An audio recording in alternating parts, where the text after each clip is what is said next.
All right, I hit record.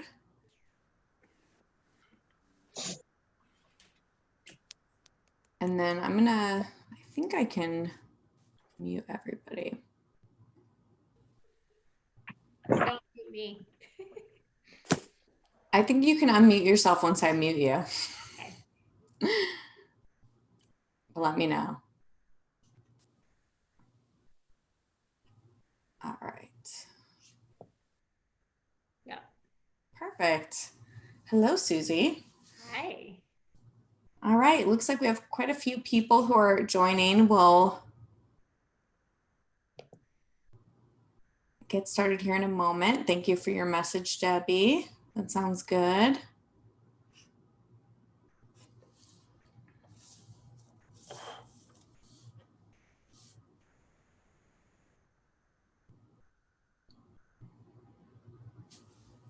And Susie, whenever you're ready, we can give people a few more minutes. We can talk about the weather. We can talk about whatever. It looks like we got a few people joining. Wait a few more. There will be a recording available afterwards. Thank you for your question, Mike.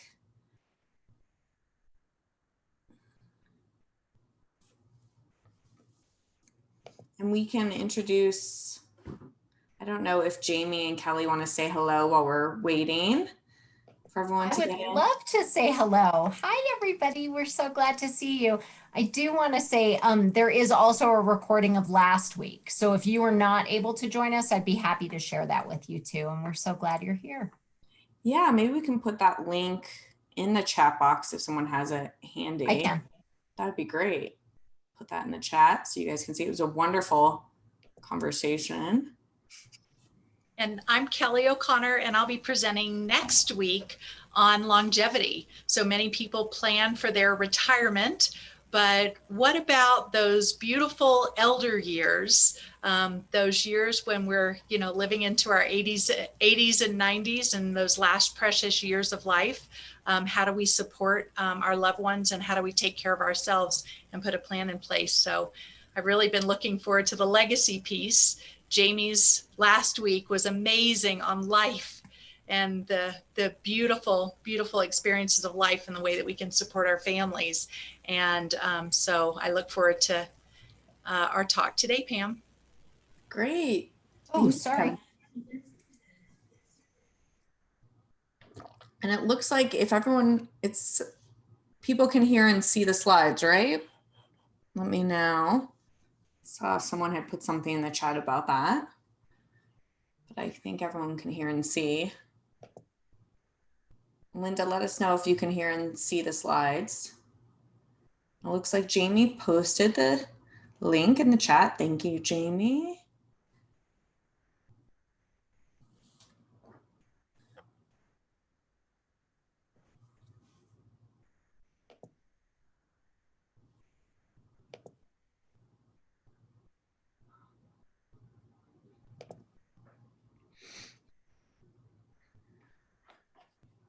All right, Susie, should we kick this off? Sure. Okay, well, good evening, everyone. We are so happy to have you all here with us. I am Susie Finley, and I am the founder and principal of Ascent Living Communities. We are a local owner and operator of senior living. Senior living has been my passion. I'm on year 22. I've literally been doing this since college. It has been my entire career. And our local company, we have communities in Lakewood, Parker, and we have one under construction in Denver in the Hilltop area that will open next summer. So needless to say, the last 8 months have been very crazy for us with what we've all been living through, and happy to take a break from that tonight and be here with all of you.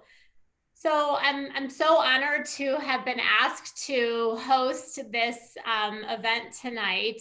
Last week, Jamie did an amazing job, as always. I love listening to her speak. I've known her for a very long time, talking to us about life, and Kathy hosted, and they are a great duo, and Pam and I are excited to follow tonight. And then please make sure you join us in 2 weeks, so the week after Thanksgiving, for longevity, where Kelly O'Connor is going to be talking about longevity, elder care consultant, and Christina Davis will be hosting that session. So thank you. Honored to be with these amazing women, and honored to have been asked to do this. Also want to thank our sponsors. Some are speakers and some have helped us to put this series on for these 3 weeks. Feldman Mortuary, Senior Care Kelly, Moss Law, Colorado Palliative and Hospice Care, Jewish Family Service, Serenity, and Ascent Living Communities. So thank you to our sponsors. So, Jamie asked me to host this tonight, and I know she probably asked me because of my experience in senior living and how that connected to this topic. But it's interesting, after watching her session last week and Pam and I getting ready for tonight, I really realized how much these topics personally resonate with me. And I just want to share a story that I'm sure I will weave in later this evening. So 12 years ago, when I was 31 years old, am I doing the math right? 32 years old.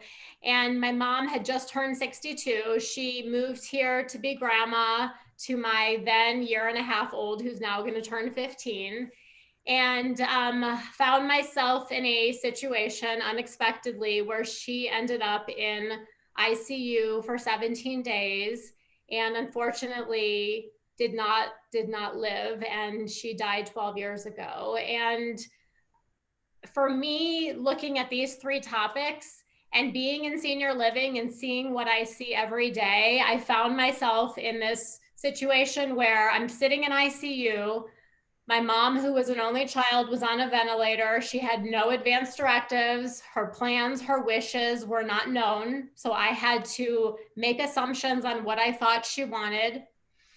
My brother and I, the stress for us of not knowing what she wanted and not having those support services. My grandmother, my mom's mother, was 95 at the time and living at one of my senior living communities. So dealing with all of that, I just couldn't be there as emotionally as I needed to be, worrying about a lot of these unmet needs that had not been taken care of. And then when she died, I had no idea what she wanted. I had no idea what state even she wanted to be buried in. I found myself at Feldman working with Jim, and I was totally numb and totally disoriented and had to make plans for my mom at the age of, I was 31 again and had a 1.5 year old child. And so again, these topics are just so important, and they mean a lot to me personally. They mean a lot to me professionally. And I'm excited for you all to hear what Pam has to say tonight. So without further ado, I will turn it over to Pam Moss with Moss Law. She's an estate and legacy planning attorney and has a great presentation for you tonight. Thank you, Susie, and thank you for sharing that story. I know it is super powerful, and it's something that I'm sure resonates with a lot of people on here today for a variety of reasons. So thank you for setting that up. And really, the best way for you to learn today and for you to get the most value out of our time together is to turn off those distractions. And I know it's so hard, especially virtually being on our computers and having our phones, but for the most part, if you can, you're really going to get the most out of it today, and you ultimately deserve it, and your loved ones do as well. And as a bonus for those that stick around to the end, I am going to be offering a golden ticket, which I'll tell you more about it. If you are a Willy Wonka fan, that is a little tip off to you.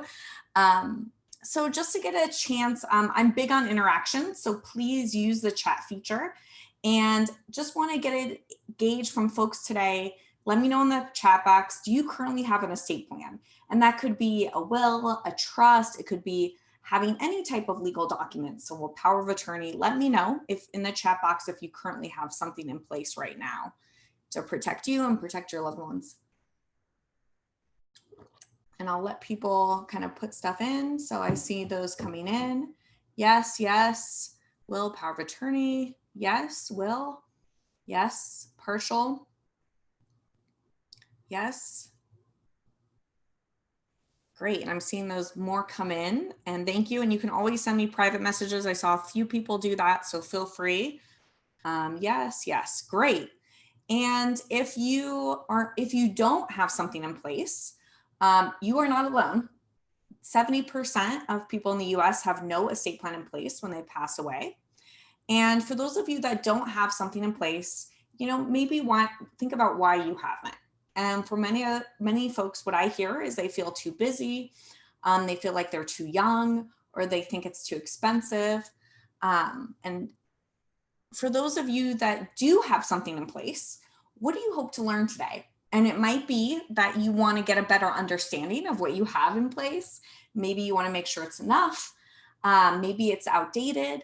Or maybe you did something online and you're not sure if it will protect you, or with the laws changing, if things will protect you.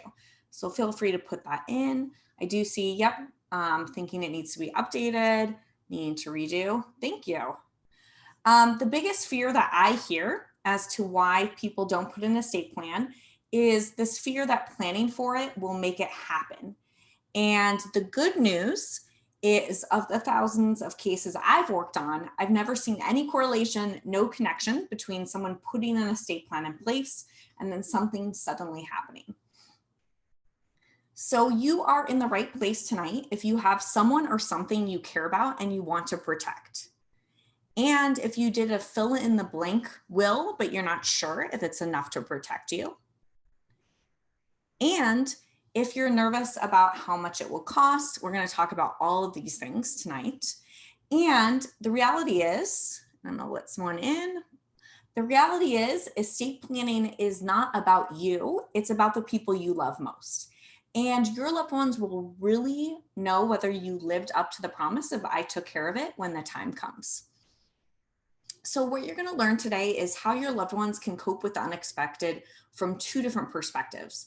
And we're going to talk about the before, which is no estate plan or a document here or there. And we're going to talk about the after, which is a personalized, tailored estate plan for you and your family.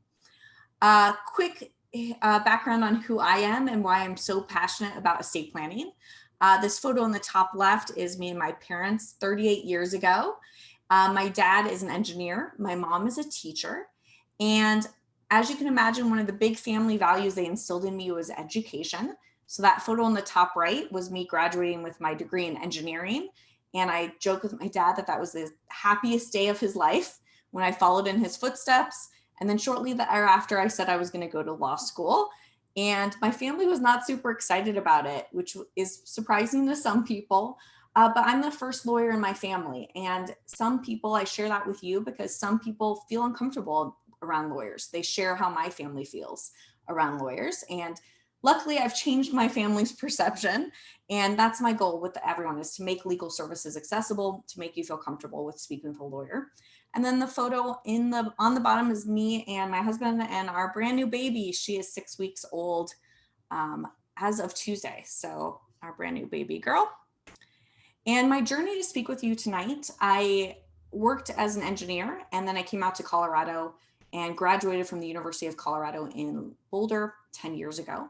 And then I started off as a district attorney, a deputy district attorney. And I saw this real pattern where people, tragedy would happen, the unexpected would happen, whether it was a car accident or some type of crime. And then their loved ones would be in court and conflict for many years, figuring it all out. And some of the most tragic situations I saw were young kids and their parents passing away at a young age and not having anything in place. And I'm going to correct myself because of last week's seminar and not say pass away. I'm going to say they died. If you were on last week, you know why I'm saying that. And I saw Jamie clapping her hands. So I'm going to give myself a little pat on the back there. And then, yep, I went into civil practice. So I've been practicing now here for 10 years. And my why, Susie shared with you hers, which is super powerful. My why of why I do estate planning is really my grandmother. When she passed away, she had gone to a estate planning firm, a large firm in Arizona. They put a plan in place, and when she passed away, that plan failed. And so we were in court for many years. It was very expensive. And I thought what that firm had done was malpractice, but I actually found out it's very common practice. So everything that I'm going to be talking about tonight comes from the place of wanting to educate and empower you. I do believe that knowledge is power. And I don't think that these firms that do it this way are intentionally trying to upset anyone, but I do think you need to know what your options are so that you don't get into the traps that a lot of these types of things that can happen. So it's cost my family a lot of time, a lot of money, and a lot of conflict. And I really want to make sure that doesn't happen to your family. So that's why I'm so passionate about estate planning and doing these talks. Over the years, what I've done in the community has been recognized, which has been a good honor. So moving on to our presentation and the education piece, I want to know in the chat box if something were to happen to you today, whether you were to become incapacitated or die, who would need your protection? And for me, if something were to happen, I have my daughter, my husband, our golden retrievers. Let me know in the chat box who would need your protection.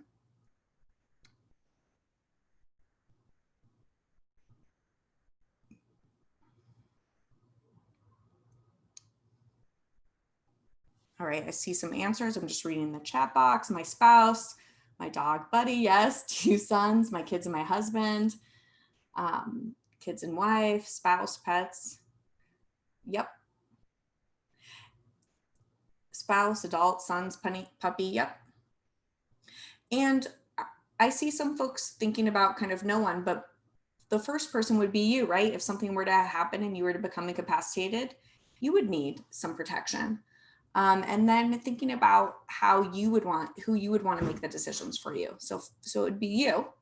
And I have plenty of folks I work with who are single and have no children and have other relationships with friends. And so you can put those down. Great. So a lot of great interaction. Thank you, everyone. So please welcome the Bliss family.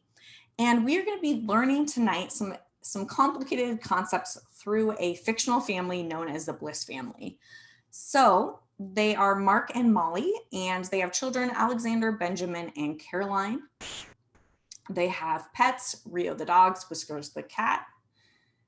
And prior to getting married to Mark, Molly was married to her high school sweetheart, Xavier. He is the ex. They are now divorced. And as part of their divorce, she got custody of their son, Alexander. And Xavier was her high school sweetheart. He was a bit of a party animal. That was why he never, it didn't work out between the two of them, but they still have a good relationship. And as a result of the divorce, Xavier updated his life insurance policy and removed his ex-wife, and put his son as the beneficiary, Alexander. And this is really just your everyday Colorado family.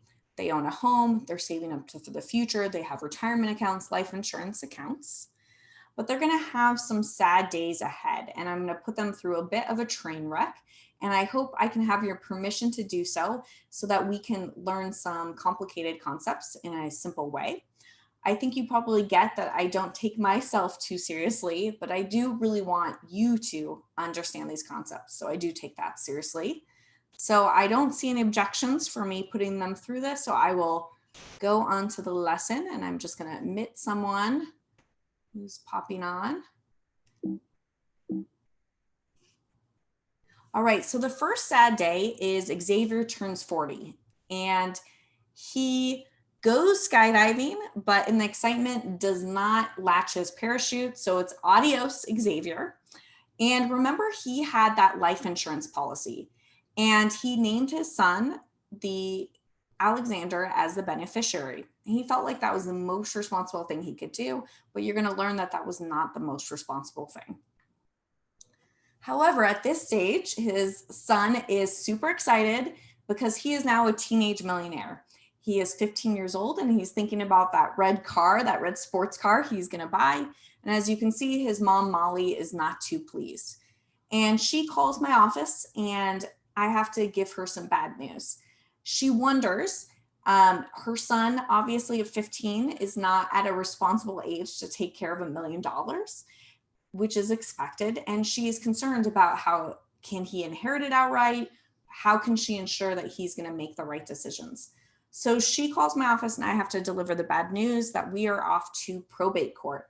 And just let me know in the chat box if you have ever gone through the probate court process. You can let me know a yes or no. But the probate court process, if you have not been through it, it gets involved in certain situations. And it gets involved when you pass away, gets involved when you become incapacitated. And in this situation, it's getting involved because a minor cannot inherit money outright. So if you're under the age of 18, the court has to appoint who is going to be in charge of this money if you don't have a plan in place.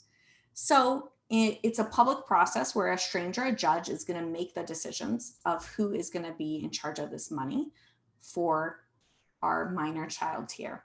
So it's on the judge's timetable. And who shows up in the red shirt but Uncle Zach?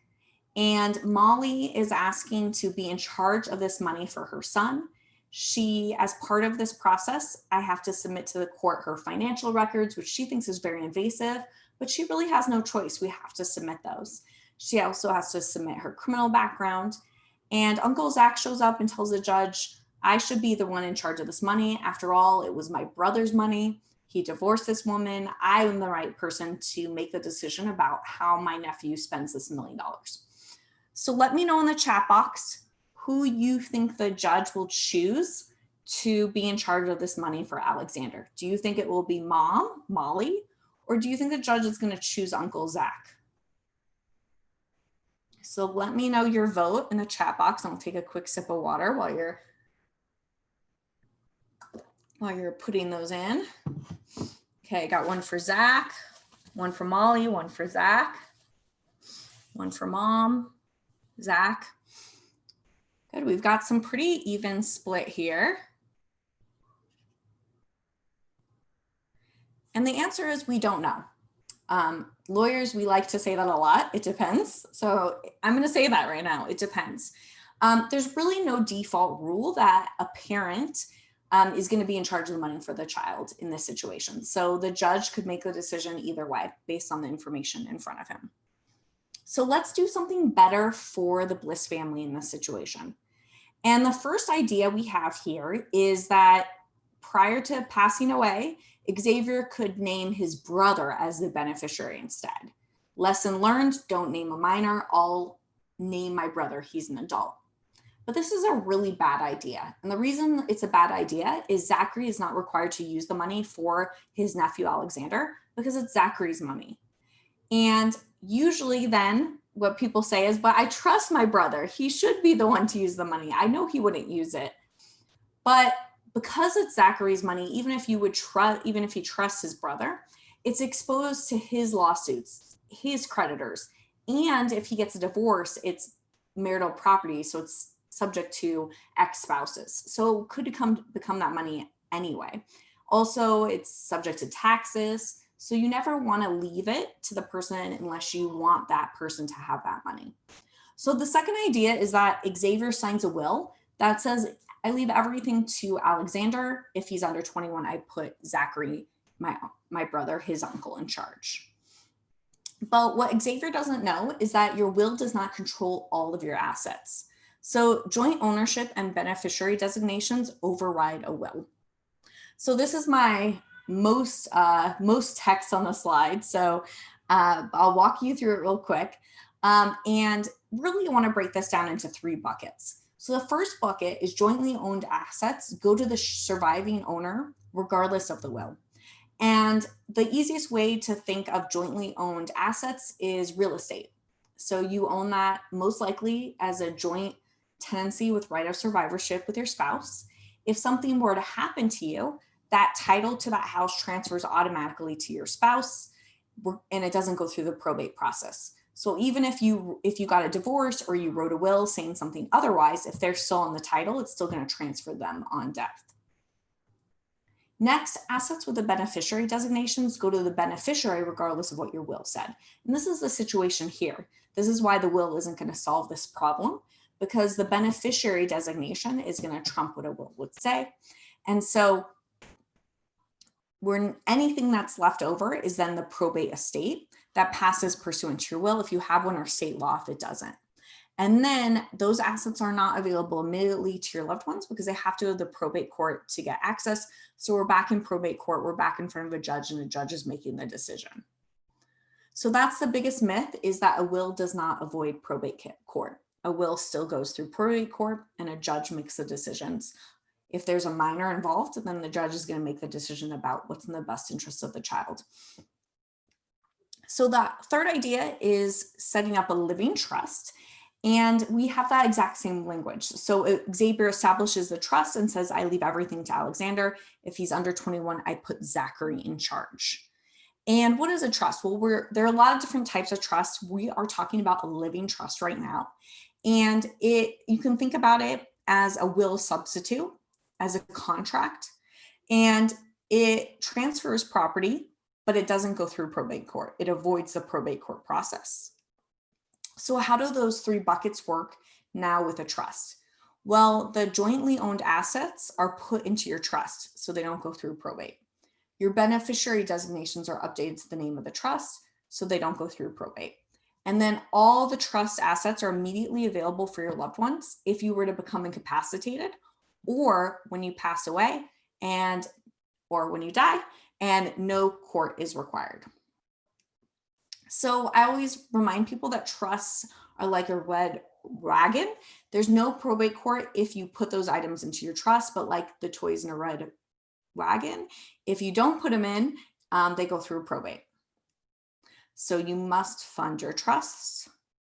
So lesson number 1 is a review of all your assets must be part of your estate planning conversation. A document alone is not enough to protect you.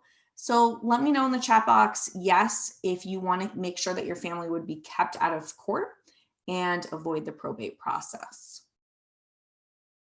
So now we're going to move on to sad day number 2, and we're headed to a ski weekend up in Breckenridge.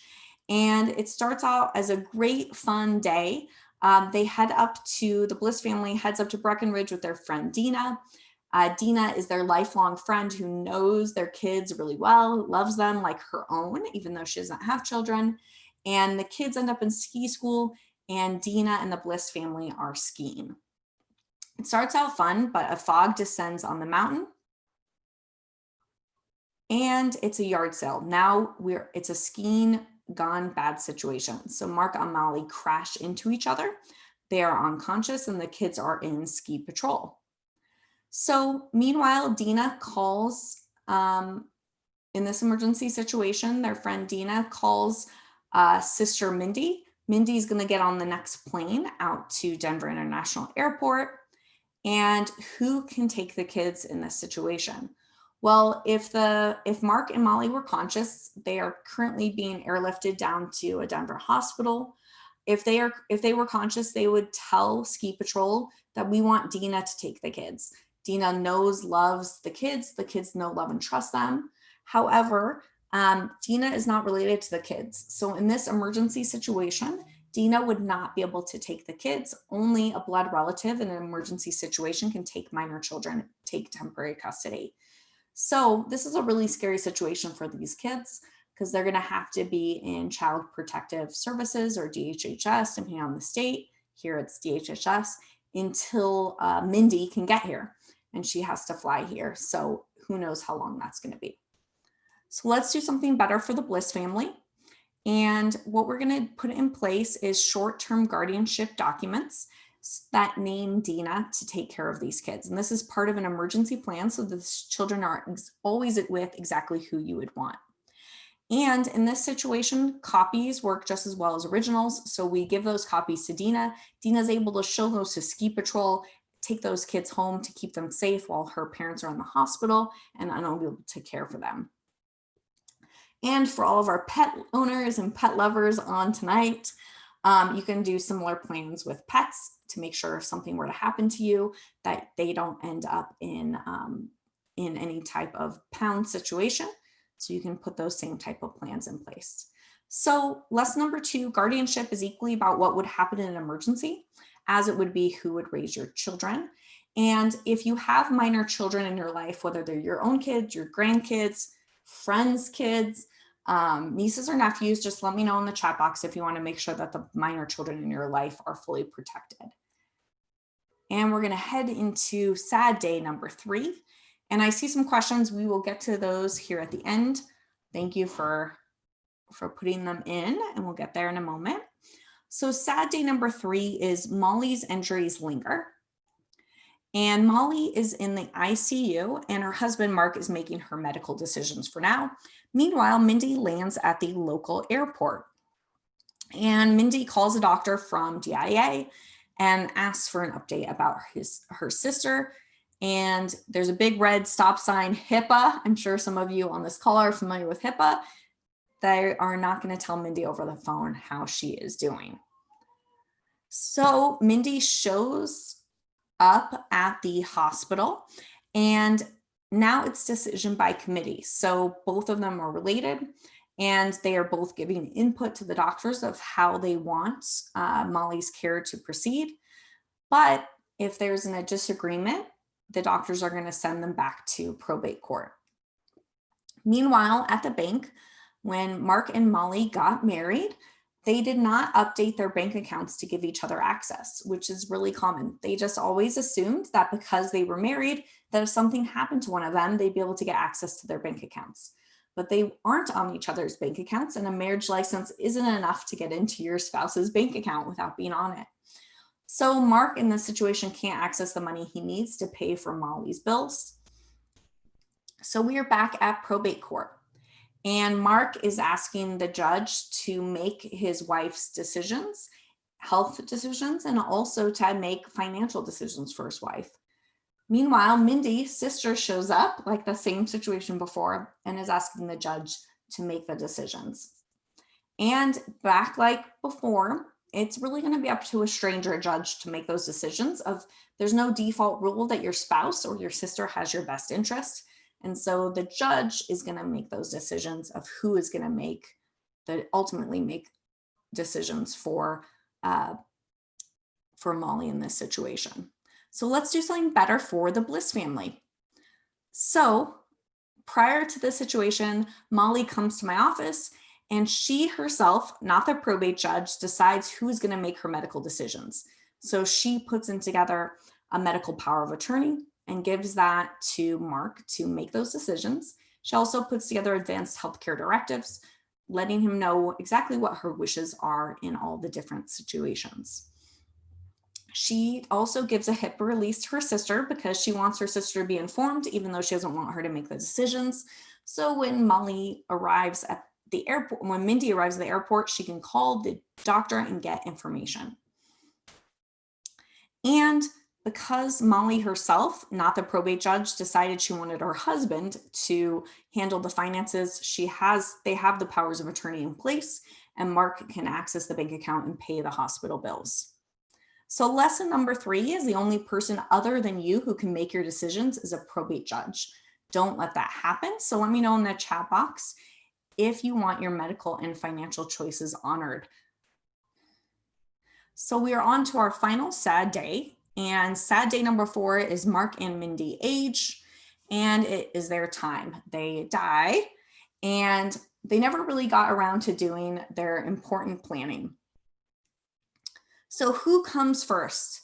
First, the IRS comes. They get the first cut at the estate, and then the distributions are outright. And some of the beneficiaries, as you can see, go a little crazy, or their spouses with how they're spending the money. So let's do something better for the Bliss family. So estate taxes can be minimized or eliminated with the right ahead of time planning. And lifetime asset protection trusts are put in place. And these are a specific type of trust. It's different than the type of trust that you can create with a will-based plan. And they are trusts that protect the money from future creditors, future divorces, and give financial guidance to all of the children to make sure that in any situation that there is that guidance and that support based on their specific family's needs. So lesson number 4 is the IRS always comes first, and your loved ones need times to adjust, whether or not they are someone who they do have the financial lessons or not. You can build in a lot of protections with asset protection trusts or dynasty trusts. So type a yes if the chat box, if you'd like your children, your grandchildren, or if you don't have children, whoever you want to inherit, whether it's friends or nieces and nephews, whoever those people are, charities, those types of things, if you want to make sure those assets are protected. So I am going to briefly tell you a little bit about how my services work. And also, this is good background if you're shopping around, regardless if you use someone like me. I'm always happy to talk to you, but any estate planner that you work with, these are some things to keep in mind. A lot of people find that the traditional experience of working with a lawyer is an hourly fee model, really a knee-jerk response to problems, and really feeling like they're just a transaction. And the experience that I do at my firm, and there are other firms that do the same, so I want you to know that this is out there. I do flat fee agreed to in advance. I do really planning ahead to avoid problems, and I keep everything relationship based. The process I go through with my clients is an 8-week process. Everything is fully virtual right now with COVID. So we do everything remotely over Zoom, and documents are actually couriered to all my clients' house. It's about an 8-week process, and my fees range between $1,500 and $8,000. I know that's a very large range. I'd say the average trust-based plan is between $3,000 and $5,000. So I know the biggest risk to your family is you and your family is procrastination. And I really want to make it easy for you to get a plan in place. So I have a golden ticket that I'd like to offer to you tonight. And that really is just recognition to you for you taking the time to get educated. And so what those two gifts are is it's $1,000 value total. And the first is because you've been here tonight and because of your relationship with everyone here, I have a complimentary family wealth planning session. So my family wealth planning session is typically $750. It's 2 hours of my time where I go through with you and your partner, if you have a partner or a spouse. I go through with you all of your assets. I explain to you and do a full analysis of how everything would transfer. If you currently have a plan in place, I do a 50-point audit of your plan. And normally I charge $750 for that time because it's 2 hours of my time and I'm giving you a full analysis and recommendations. But I'm completely waiving that fee. So I won't charge you $750. There is one catch, because there's always a catch. And that catch is that I do have some homework that I have you do ahead of time. It's all through a digital secure link. That homework is super valuable because, one, I can give you very specific legal advice because I'm actually looking through what you specifically have, but it also gets you fully financially organized. And that's the biggest risk to your family is if something were to happen to you, them not knowing what you have and where you have it. And then the second gift, there is no requirement that we work together. There's no pressure after I do that. That's completely a gift for being here today. If you do decide that it's a good fit and I decide it's a good fit, we both decide it's a good fit to work together, I take $250 off any estate planning services you decide to do with me. So if you would like to receive that golden ticket, type your email or private message me your email in the chat box, and I will send you an email with your golden ticket and we will set up your family wealth planning session. So just let me know in the chat if that is what you'd like to do. And I really want to be of service and be a resource. So feel free, there's a link to schedule a 15-minute call. If you have a question, if you're not quite ready for that session, I'm always happy to get on the call. You can also email me, and that is my client email address. And then that's also my phone number there. So while I'm seeing folks' info come in, let's go ahead and take some questions. There's some good questions that have come through if you're ready for those. Yeah, let's go through the questions. Thanks, Susie. Great information. So the first one is Linda Carney asks, is the beneficiary rule apply to IRA? Yes. So if you have an IRA account and you have the beneficiary designation, and I think I'm understanding the question correctly, but feel free to put in the chat if I'm not totally understanding your question. But It's the same for retirement accounts, life insurance accounts. Whoever you designate in your retirement account is who is going to get that. And if that person is not living when you pass away or die, then it's going to go, I'm going to keep correcting myself. It's going to go through probate. And if that's someone you don't want, it's going to transfer to them automatically. Great question. Thank you. Next question is from Lynn Saw. When is a will appropriate better than a living trust? When is a will versus a living trust? Was that the question? When is a will appropriate and better than a living trust? Yeah, so you, and I will kind of, as a caveat to me answering all of these questions, this is not legal advice. So it really always depends on your specific situation. So you should always consult with a lawyer. This is not an attorney-client relationship. This is an educational event. But generally speaking, a living will and a will are completely different. And it's a great question because people often get them very confused. You often want both, and I usually recommend both. So a living will is another word for your advanced healthcare directive. So it is stating what your health wishes are. A will is stating where you want your assets after you've passed, where you want them to go. So that's the difference, and you usually want both in place. Great question. Great. So the next one is Michael Reed. For some reason, I'm echoing. I apologize. If a will goes through probate, I just do a living trust and avoid probate. Yeah, so that's the exact, yeah, absolutely. So that is typically my recommendation, is that you choose a living trust over a will if it's right for you. And that's one of the advantages of choosing a living trust over a will. Exactly. And then Lynn also asked, IRS only comes into play if your assets exceed a certain amount, correct?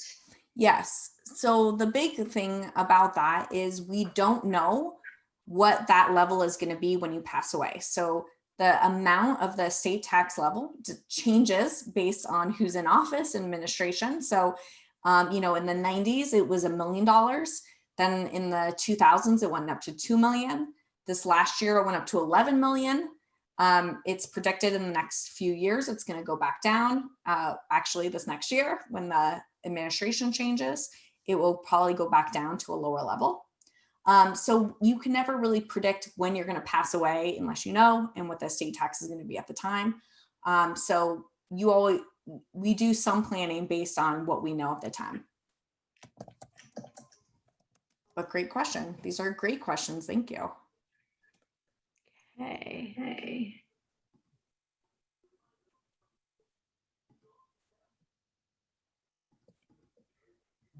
So I think I caught all the ones so far.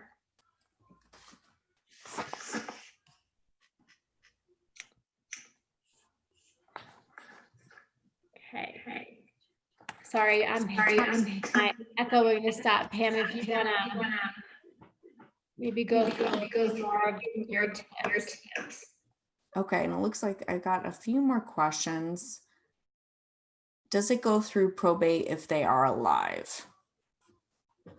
So so it will still go through probate if your beneficiaries are alive. A will also only comes into play if you pass away. So if you become incapacitated, people cannot take over unless you have a living trust or you have other estate planning documents in place.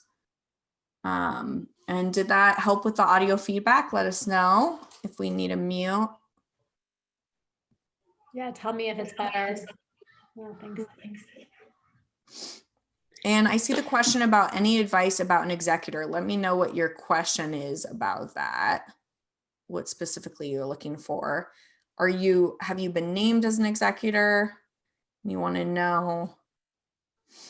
And Pam, one question that came up in your examples that you gave, and I asked, well, if you have a blended family, should you do one trust or separate trust? Yeah, so often get asked that question about with blended families. And so it really depends on the specific family and what your assets are and what your wishes are. I do think with blended families, it's really important to have a plan in place to really minimize any conflict down the road. And there's a lot you can do to make sure that there's not going to be conflict. So that's a great question. Thank you. All right. I think we got any, so one of the questions that I typically, looking for the right person to be an executor. We have a friend appointed now, but that might need to change at some point. Yeah. So, I get asked this a lot, and I have a lot of clients who have that same situation. So you're not alone here of feeling like your family isn't appropriate. So the advice I usually give is exactly what you've done, is to choose friends that you trust. You can also choose like a private fiduciary or private fiduciary service. That's going to involve more fees. So I usually recommend, if there's someone trusted in your life that's a friend, that you choose them. I always am putting at least 3 people named. So backups in case the person isn't living at the time, and you never get around to doing it. So you always want to have some backup people. That's a great question. Yeah, and being an executor, personal representative can be a burden and very time consuming. Yeah, so Lynn, that's a good point. And that's one of the advantages of a living trust over a will. So in a living trust, it's less of a burden because you don't have to go through the court process. So when you're named as an executor in a will, you have to go through court for 2 years, which is very time consuming and is a huge burden. But if you have a trust and you're named as a trustee, depending on what the dynamics are, it's usually you're avoiding court, you're avoiding all that. So it's a lot less of a burden. Okay. What about people who name both of their kids? That's a good question. So as far as splitting the decision-making, Jamie, since it's your question, I'll pick on you. Yeah, you pick on me all you want. Oh, now I'm echoing too. So that idea of like having a lot of people think that it's an honor to be the POA, or it's an honor to be the executor. So they name both their kids. So they don't choose. It's not like primary. Right. Yeah. So, I'm always trying to anticipate, based on your family dynamics, what the potential conflict is going to be down the road. And normally it's better to have one as primary and then the second as backup. Other things I've seen done is one is in charge of financial, the other is in charge of health. Usually what I recommend is doing, especially with my clients that have adult children, I always do family meetings. So once you get the plan in place, that you talk to your children and explain your decisions, because many times the conflict down the road is from people after you're gone, assuming that you wanted things that you didn't want, and the conflict between everyone. So for example, I had a client where the parents owned several dry cleaning businesses, and one of the sons ran all the businesses, and there was other siblings. And so you can probably start to anticipate where I'm going with this, is that down the road when they're gone, if they're not really clear about, even though they're leaving all the businesses to one son to manage, there's potential conflict down the road with the children, because when you own a business, you rent your business at a lower rate to yourself. But when the children take over, when the child takes over, is his brothers and sisters going to want him to have that deal? Is there going to be conflict? So what we did after we put the plan in place is we got everyone at the same table. We recorded the family meeting. So if down the road there's any conflict, that they can show that to a judge, and everyone understands why everyone's doing this and the parents are doing it. So there's a lot you can do in advance to avoid a lot of that conflict. So that's a great. Pam, try muting your playlist when Jamie and Susie. Oh, okay. I can mute myself. Susie, do you want to try? You're mute.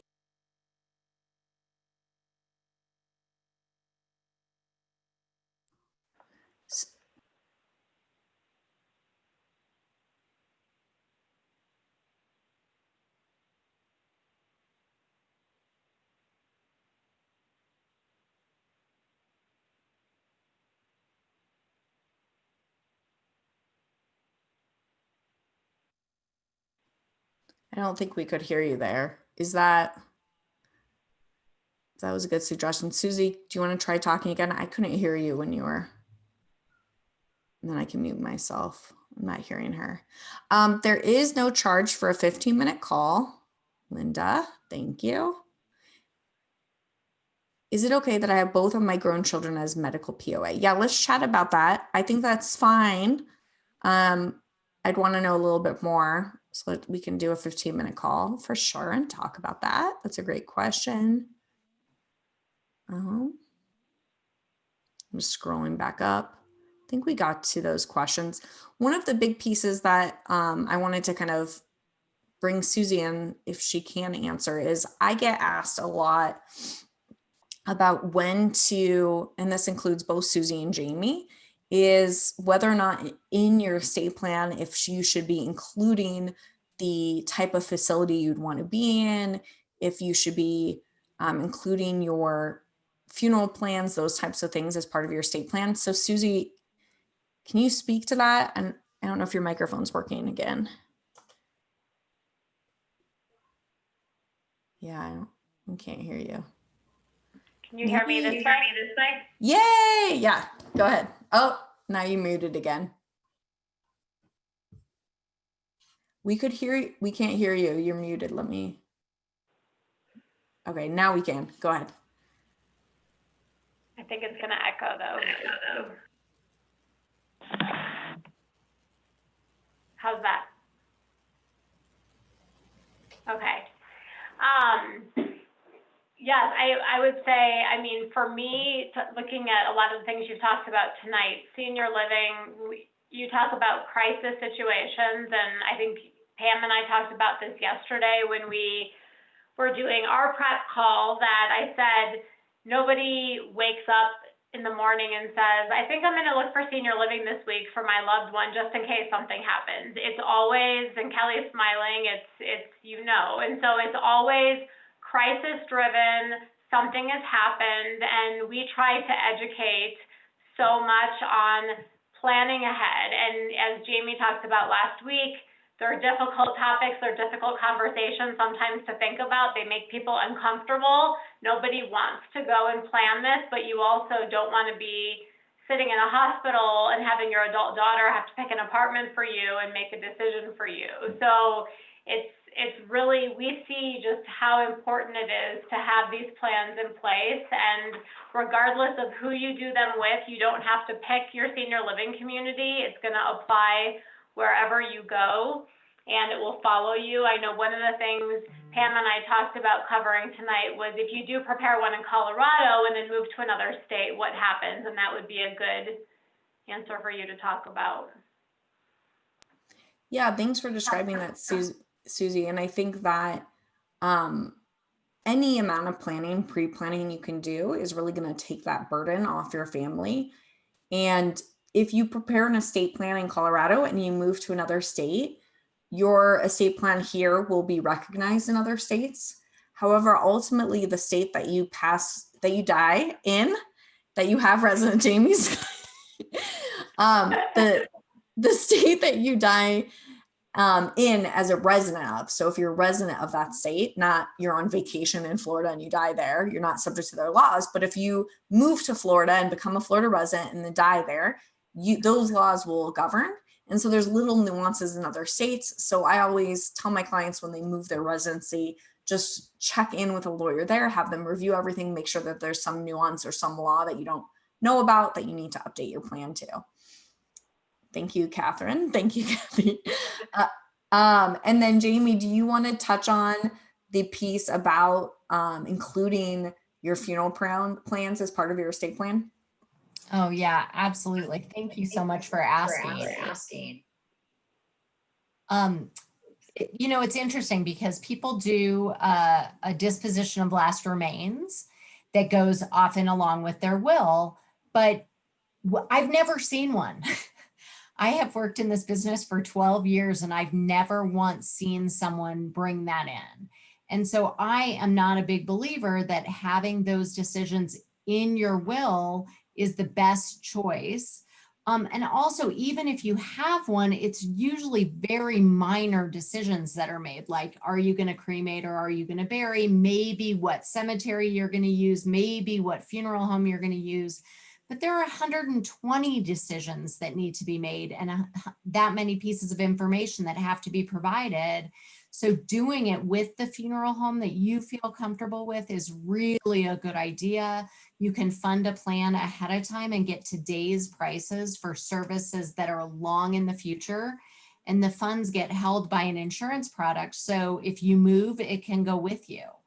It's really a much better choice to do all of these plans with an estate planning attorney. Obviously, you can all see that Pam would be a great choice, and the funeral home that you trust. And I really am very biased towards family-owned funeral homes, and there are very few of them anymore. Most of them are owned by one big, huge corporation. Thank you, Jamie. And I know when Susie and I talked before as well, so Jamie mentioned that there's an insurance product. I don't sell insurance. I always refer people out to folks. I don't get any commission for it because I can't under Colorado law, but I always am recommending people look at insurance products for both what Susie's talked about. So long-term healthcare insurance. It doesn't cover everything, obviously, but it's a really good product. And same with having insurance for your burial costs. And then it looks like, so back again to a will, it looks there's a question. Is a will good enough rather than the expense of a living trust? And so, Lynn, that's a great question. And when I'm doing the family wealth planning session, I am normally going through that analysis of the costs of both and having my clients make those decisions of what is the best for them. So there are some schools of thought. There are some people that think you need to have a certain amount of money to get a living trust. So some people say 300,000, some people say 500,000, some people say over $1 million. And I don't really believe that an arbitrary number or net worth should be what makes you decide whether or not you need a living trust. I really think it's important for you to understand how both work based on your situation and make that decision that's right for you. So it's not my decision, it's more of a client-driven decision. And we go through your assets and talk to you about how they would transfer and what is better for you. The cost of probate is usually 5 to 9% of the estate. So even with people who have like a home and some retirement money and some other types of money, a lot of times that number of probate, so a will-based plan going through probate can end up costing your family $50,000, $60,000, $80,000 of their estate easily. And so, a lot of times living trust, even though it's more of an upfront cost, saves money in the long run. But it's always going to be driven by you and your decisions. So that's a great question. Does Colorado have an estate tax?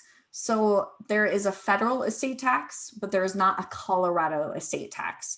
So there are some states that have state-specific estate taxes. Colorado is not one of them. But if you end up moving to one of those states before you pass, then you would be subject to that. All right. And it looks like we have about 1 more minute. I don't know if there was any closing items, Susie, that you wanted to chat about. Oh, we're going to put the next week up, so we can put that up. Yes. So hopefully this was informational for everyone. Pam, thank you for all this great information. I think I'm echoing again, so sorry about the technology here. But please, if you haven't registered for longevity, make sure you join us in 2 weeks. It's going to be great information that will help round out all the topics we've talked about during the series. Thank you, everyone. And I just saw Jamie added in that, with doing some insurance products, you can lock in costs for right now, which is such a good good point. Thank you, Jamie, for putting that in. Thank you everyone for spending your evening with us tonight and for learning about all this. And thank you so much to our sponsors and to our hosts as well. Thank you. Thanks everyone.